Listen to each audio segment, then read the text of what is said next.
Hi, I'm Ryan F. Gassian, and in this video I'm going to be talking about the Trans Mountain Pipeline.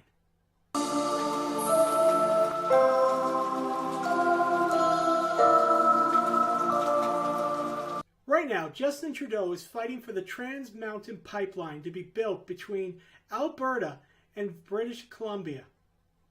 There's a lot of opposition against this pipeline, including 20 municipalities that are located where the pipeline is going to be built, as well as 17 First Nation tribes.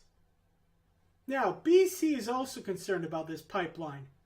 It's going to be connected to the ocean, and it's not just going to be transporting conventional crude oil, like petroleum. Instead, it'll be transporting a hydrocarbon mixture called dilbit. Now, the concern about this particular material is that when it gets into the water and makes contact with stuff like dirt, it becomes very heavy and falls to the bottom of the ocean. That means we can't clean it. So if there's a spill and this stuff gets out into the ocean, there's no way of correcting the damage. The damage is irreversible. And because of this, and because of the fact that there is fear that it could get into the rivers or the lakes and affect the drinking water for Aboriginal people, well, the First Nation people aren't that happy about it. And they're also upset with the fact that they haven't been fully consulted. They've used such words as paternalistic, unrealistic, and inadequate to describe the Liberal government's attempt to address their concerns. Now, why is Trudeau doing this?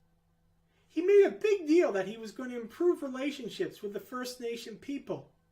But this is basically destroying that promise. And isn't Trudeau the progressive? Isn't he all about doing what's best for the environment and doing what's best for Canada? Yet he uses the argument that he's doing this in the name of national interest. So what is this national interest? Well, it all goes to the Paris Accords. Now, in 2015, Trudeau struck a deal with the Premier of Alberta, basically saying that if we do you a favor by getting this pipeline built, you will help us reach our carbon emission goal. Now, I have a few issues with this. First of all, the current Alberta government is being led by the NDP. Now, they tend to be more environmentalists on these issues, though given that we're talking about Alberta, they tend not to be as much as, say, NDPers in Ontario or British Columbia. But what happens when a conservative gets into power? Are they going to adhere to this agreement? Once you build the pipeline, it's there. You can't unbuild it. I mean, you could, but good luck trying to get that done. So once we have the pipeline, it's there. It's going to be there for the long term. The other problem is jobs. Now, the reason why Alberta wants this is because the oil sands produce a lot of high-paying jobs. And that's great, but these jobs aren't sustainable. The fact is that we are moving away from fossil fuels. How are we helping Alberta by basically continuing this extraction of oil? But if we fully extract the oil from Alberta, what's the point of even being in the Paris Accords? That alone will probably get us to the 2 degrees Celsius point, at which point global warming becomes irreversible. It really doesn't make sense if that's his goal. Yes, you might be getting concessions from the current government in Alberta, but in the long term, you could very well get nothing. Not to mention that you are going counter to moving away from fossil fuels, which should be our goals. The fastest growing industry right now is in renewable energies, whether it's wind, solar, and other areas. Now, I understand that it's harder for Alberta to make that change, but we have to make the transition.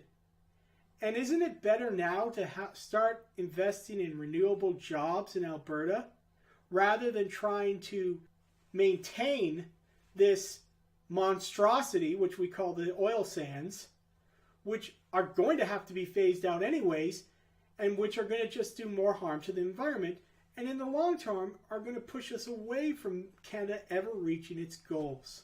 I don't see Trudeau achieving anything. All he's doing is upsetting everyone, and he is alienating people. The people who want this pipeline aren't going to vote for Trudeau in the next elections. Whereas the people who want to save the environment will vote for Trudeau. Or they would, but now they might reconsider because Trudeau has just turned his back on the Aboriginal people and on environmentalists. So again, this just shows just how poor of a politician that Trudeau is. And I was the biggest fan of his father. It hurts me to say that, because I looked up to his father as a saint. But Justin isn't his father. He isn't as bright. He isn't as savvy. He's capitulating to who? Right-wingers who are never going to vote him into power. People make him out as this progressive messiah, but he is just another cog in the system. He is just another sellout. He was someone who used his name to get him into power, and now he just goes around taking pictures with people. I still don't know what this guy truly stands for, except the fact that he wants to be liked by everyone. Well, if you try to be liked by everyone, you're going to be liked by no one. Again, he is not serving Canada's national interests. Our national interests are to get off fossil fuels and to become the leaders in renewable energies. And Alberta does have a place in that. I know it's going to hurt Alberta in the short term, but if it's done correctly, Alberta could stand to gain from this. It could be a manufacturing hub for renewable technologies. Thank you for listening, and please help my channel by liking this video and subscribing.